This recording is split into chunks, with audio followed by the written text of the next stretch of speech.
Heroine Rashmika Mandanna ప్రస్తుతం వరుస సినిమాలతో దూసుకుపోతున్నారు. మహేష్ బాబు, అల్లు అర్జున్ లాంటి స్టార్ హీరోల సినిమాలో నటించి మంచి గుర్తింపు తెచ్చుకుంది. అల్లు అర్జున్ సరసన నటించిన పుష్ప సినిమాతో పాన్ ఇండియా స్టార్ గా మారిపోయింది. తెలుగుతో పాటు తమిళ్లోనూ నటించారు రష్మిక. ఇప్పుడు బాలీవుడ్ లోనూ సినిమాలు చేస్తున్నారు రష్మిక మందన్న. బాలీవుడ్ లో ఇటీవల యానిమల్ సినిమాతో సంచలన విజయాన్ని అందుకుంది. రణబీర్ కపూర్ హీరోగా నటించిన యానిమల్ సినిమా భారీ విజయాన్ని అందుకుంది. అలాగే ఇప్పుడు సల్మాన్ ఖాన్ తో నటిస్తోంది ఈ బ్యూటీ.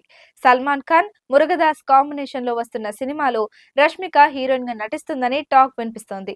రష్మిక హిందీలో హారర్ కామెడీ సినిమా చేయనుంది. దీనిపై బాలీవుడ్ లో ఓ వార్త హల్చల్ చేసింది. హారర్ నేపథ్యంలో తెరకెక్కిన ముంజియా చిత్రం ఇటీవల విడుదలై విజయాన్ని అందుకుంది. ఈ చిత్రానికి ఆదిత్య సర్పోతర్ దర్శకత్వం వహించారు. ఈ చిత్రాన్ని దినేష్ విజన్ నిర్మిస్తున్నారు.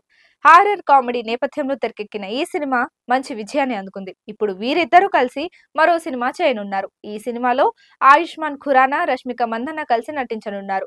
హారర్ కామెడీ నేపథ్యంలోనే ఈ సినిమా కూడా ఉంటుందని తెలుస్తోంది. గతంలో ఆయుష్మాన్, దినేష్ లు బాలా చిత్రంలో కలిసి పనిచేశారు. ఆయుష్మాన్ ఖురానా, రష్మిక మందన్న తొలిసారి కలిసి నటిస్తున్నారు. ప్రస్తుతం ప్రీ ప్రొడక్షన్ పనులు జరుగుతున్నాయి. ఇక రష్మిక సినిమాల విషయానికి వస్తే ప్రస్తుతం పుష్ప 2 సినిమాతో బిజీగా ఉంది. ఈ సినిమాను ఆగస్టు 15న విడుదల చేయాలని భావించారు.